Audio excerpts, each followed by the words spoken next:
하나님 아버지 감사합니다. 날마다 하나님의 말씀을 들을 수 있는 건강과 또 하나님을 찬양할 수 있는 입을 가지고 하나님 앞에 나올 수 있도록 우리들을 인도해 주시니 감사합니다. 세상에서 제일 우리에게 가치 있는 것은 하나님 앞에 나와서 하나님의 말씀을 듣고 하나님을 찬양하고 하나님께 예배드리는 것을 우리가 더욱더 깊이 깨달을 수 있고 마음에 둘 수 있도록 도와주시옵소서.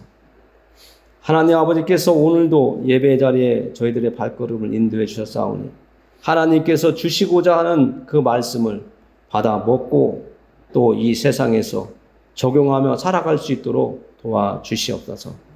하나님의 은혜를 구하오며 우리를 죄에서 건져내어 주신 예수 그리스도의 이름을 의지하여 기도합니다. 아멘.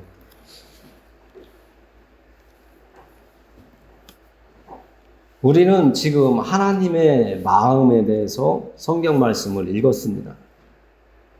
우리는 이 세상 살면서 어떤 사람은 영원히 살 것처럼 생각을 하고 있고 어떤 사람은 이 세상을 살다가 죽음이라는 것을 맞이하면 그 시각으로 마무리되는 인생으로 생각하고 살아가고 있습니다.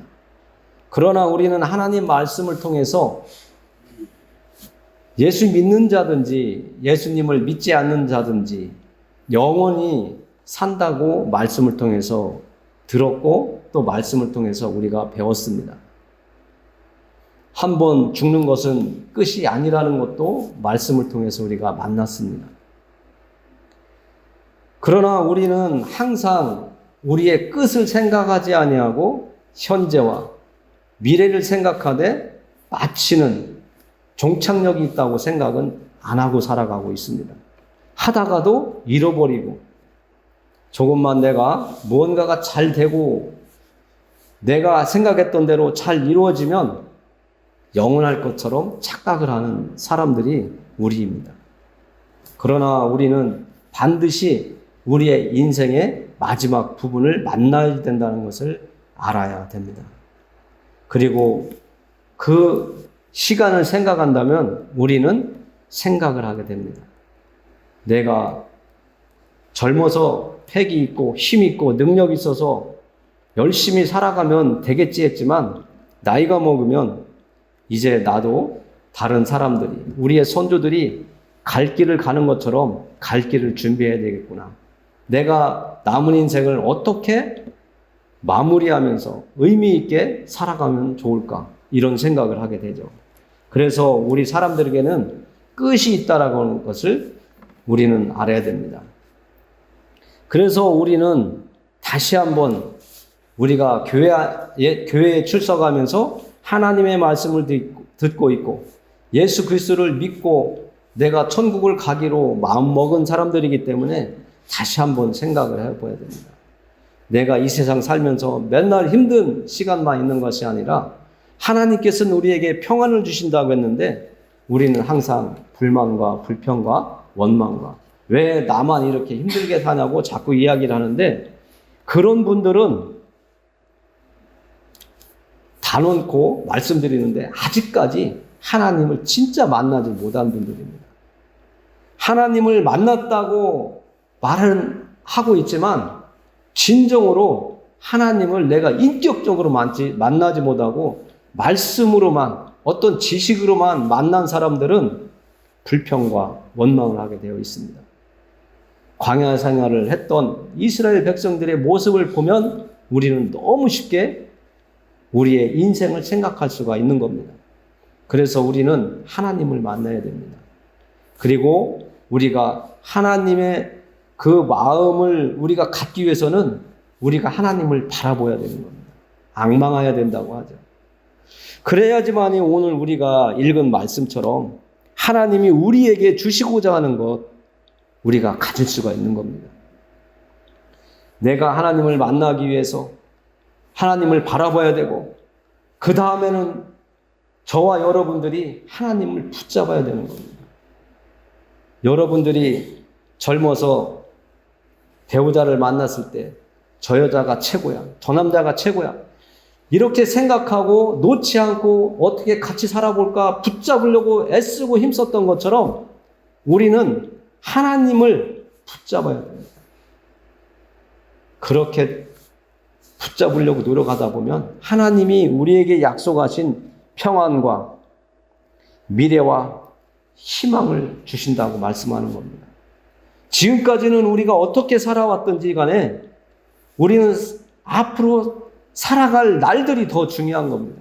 어제보다는 현재가 중요하고 오늘보다도 내일이 또 중요한 겁니다.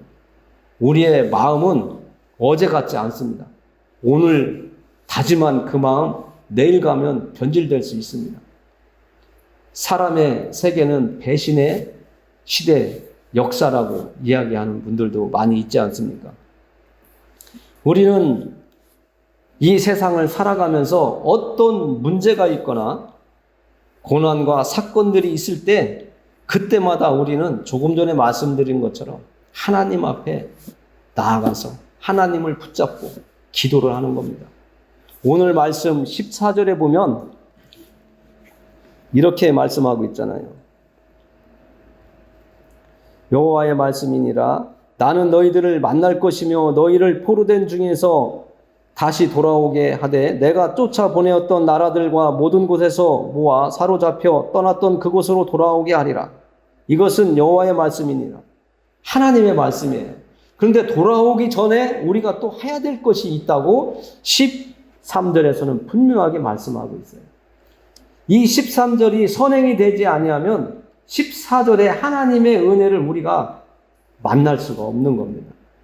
내가 하나님을 만나려고 하나님을 바라보고 하나님을 찾고 하나님을 붙잡을 때에 우리가 만날 수 있게 하나님께서 해주신다고 한 것처럼 우리가 하나님의 품 안으로 돌아가기 위해서는 하나님이 주시고자 하는 평안과 희망, 미래에 대한 기대치를 우리가 갖기 위해서는 하나님을 찾아야 된다는 겁니다. 13절에 너희가 온 마음으로 나를 구하면 나를 찾을 것이요 나를 만나리라. 정말 저의 인생을 되돌아봐도 하나님을 알고 지낸 건 40년이라고 했습니다. 알고 지낸 건 40년이에요. 그러나 하나님을 만난 건 아니었어요. 오늘 여기에 계신 분들도 정말 하나님 앞에서 내가 하나님을 만난 건가? 아니면 알고만 있는 건가? 알아가고 있는 건가? 고민을 하셔야 됩니다. 오늘 서울에서는 큰 연합 집회가 있었습니다. 어떤 분들은 그곳을 자비량으로 열심히 찾아간 사람도 있고 어떤 사람은 끌려간 사람도 있을 겁니다. 어떤 사람은 나와 상관없다고 쳐다보지도 않고 관심도 안 가진 분들이 많이 있었을 겁니다. 그러나 오늘 그곳에 많은 사람들이 모여서 하나님께 회개와 기도로 이 나라의 교회가 반듯하게 세워질 수 있도록 해달라고 살려달라고 기도하는 분들이 110만이 넘었다라고 이렇게 매스컴에서 나오고 있었습니다. 오늘 이 예배 자리에 나온 여러분들도 아직까지 정말 내가 하나님을 만나기 위해서 하나님의 도움을 받기 위해서 눈물, 콧물 흘려가며 정말 원망도 했다가 감사도 했다가 찬양도 했다가 성질도 냈다가 하는 그런 기도들을 여러분들이 아직 해보셨는지는 모르겠지만 또 하신 분들도 있겠지만 정말 하나님을 만나기 위해서는 우리는 찾고 찾아야 됩니다. 아직도 내가 하나님을 확실하게 못 만난 것 같다면 내가 하나님을 찾아야 돼요. 하나님은 이미 나를 찾아왔어요. 그리고 여러분들을 찾아갔어요. 그런데 여러분들이 마음의 문을 열지 않으면 만날 수가 없습니다. 제가 가끔 가다가 아내하고 이런 이야기를 합니다. 아내와 같이 살게 된 것은 저 혼자 좋다고 붙잡았다고 해서 같이 살 수가 없었다고.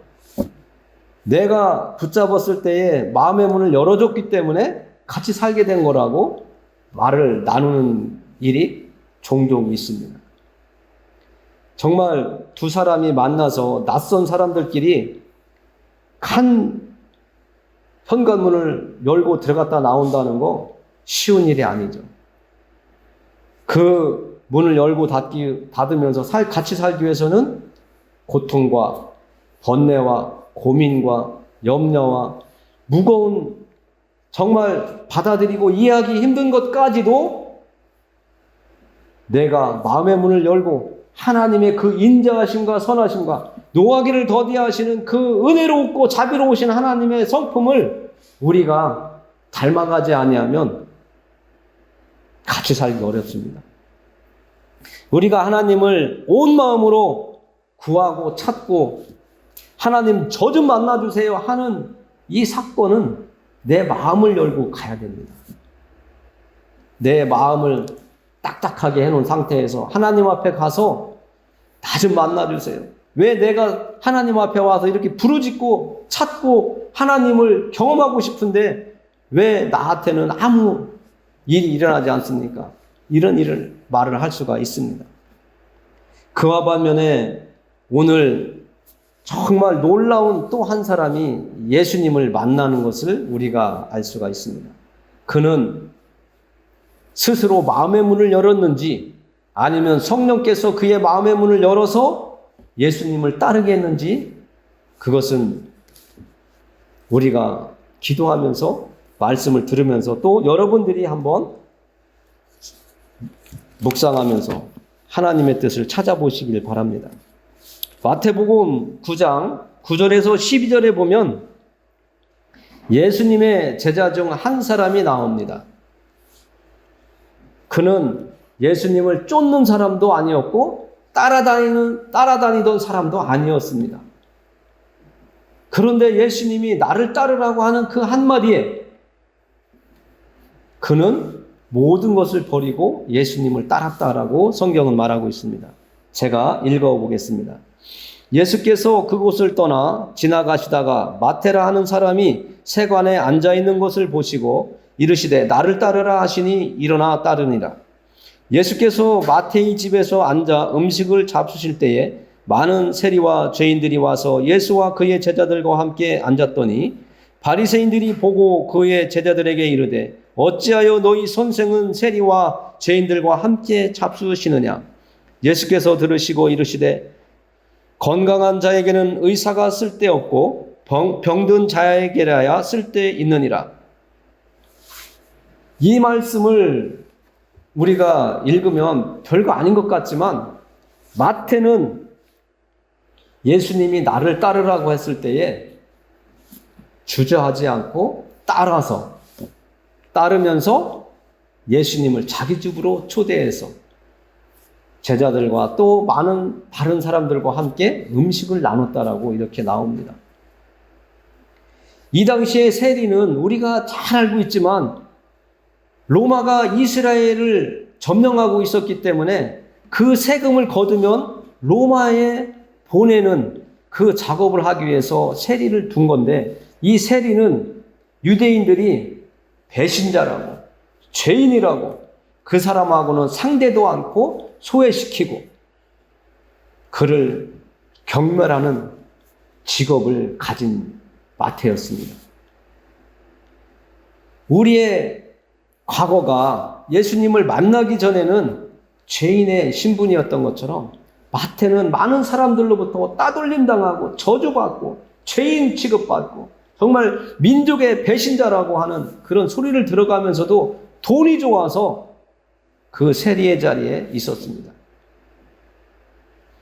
로마에 보낼 세금만 딱 받으면 되지만 더 받으면 내 거가 되잖아요. 그런 일도 했을 수 있어요. 그러나 이 마태가 정말 놀라운 것은 예수님의 말 한마디에 완전히 새로운 사람으로 바뀌었다고 우리는 성경을 통해서 만나고 있는 겁니다.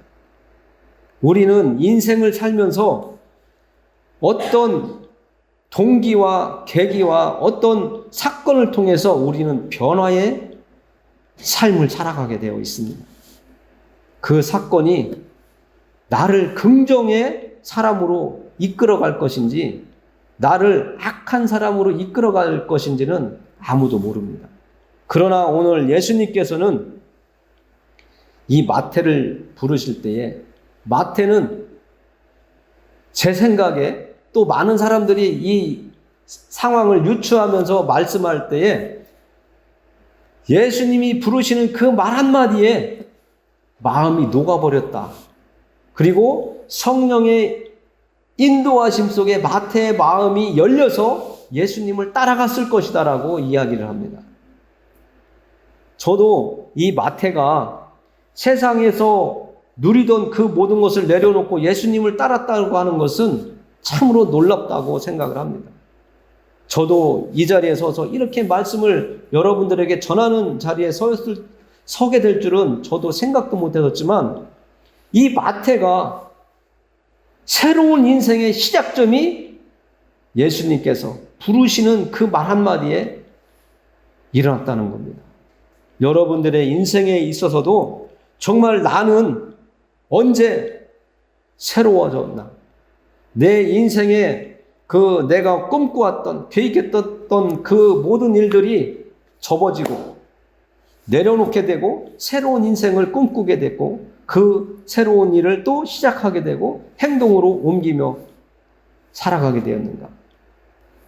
그 새로운 삶은 여러분들에게 정말 긍정적이고 뭔가 기대할 만하고 희망이 있고 정말 하나님께서 보시기에도 여러분들의 인생에 하나님께서 잘했다, 충성된 종아 할 수 있는 이런 소리를 들을 수 있는 그런 새로운 변화로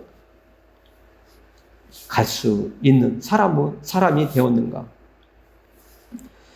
예수님의 말 한마디에 삶의 방향이 완전히 바뀌어버린 이 마태처럼 우리들도 하나님을 찾으면서 하나님 저를 만나주세요 하면서 하나님이 나를 부르신다고 하는 그 신호를 내가 느끼면 빨리 하나님의 손을 붙잡는 우리가 되었으면 좋겠습니다.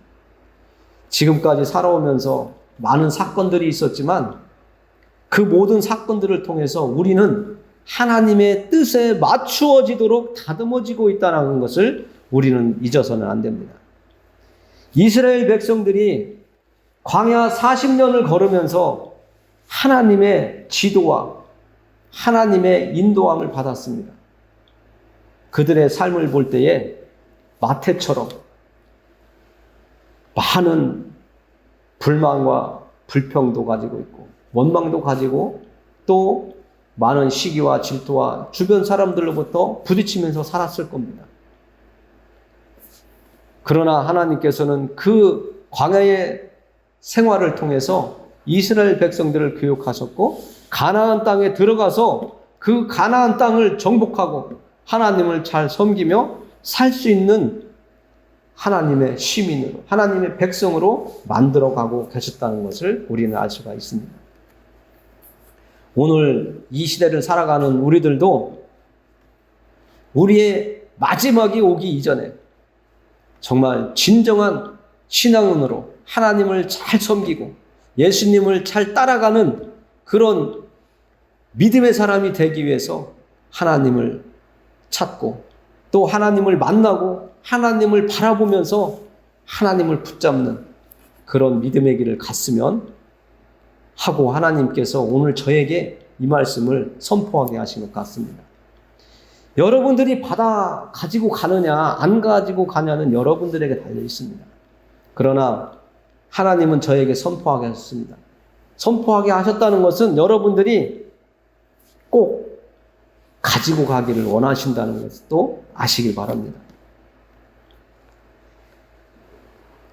예수님께서 마태를 부르셨을 때에 마태가 마음의 문을 열고 예수님을 받아들인 것처럼 우리의 인생에 예수님을 받아들이는 여러분들이 되셔서 하나님이 주시고자 하는 평안과 여러분들의 앞날의 희망을 받아 누리시는 여러분들 되기를 원합니다. 기도하겠습니다. 하나님 아버지 감사합니다. 하나님의 사람들은 내 의지가 아니라 하나님의 말씀의 인도하심 따라서 또 성령의 인도하심 따라서 살아가는 것이 마땅한 것임을 받아들이고 하나님의 말씀을 더욱더 가까이 하며 하나님과 동행하는 삶을 살아갈 수 있도록 인도해 주시길 원합니다. 오늘 이 예배의 자리에 나온 한 사람 한 사람마다 하나님의 성령으로 인쳐 주시고 하나님의 성령으로 채워주셔서 저들의 삶에 정말 마태처럼 새로운 인생, 오늘 이후로 조금 전 예배 자리에 오기 전에 그 상황이 아니라 하나님이 원하시는 더 좋은 모습으로 선한 길 갈 수 있도록 인도해 주시옵소서. 하나님은 평강의 하나님이요 화평의 하나님이시라고 하셨사오니 하나님을 섬기는 저희들을 통해서 교회 안에서 또 가정에서 사회에서 하나님의 평안과 평강을 세워갈 수 있도록 해 주옵소서. 하나님께 모든 영광 올려드리오며 예수님의 이름으로 기도합니다. 아멘.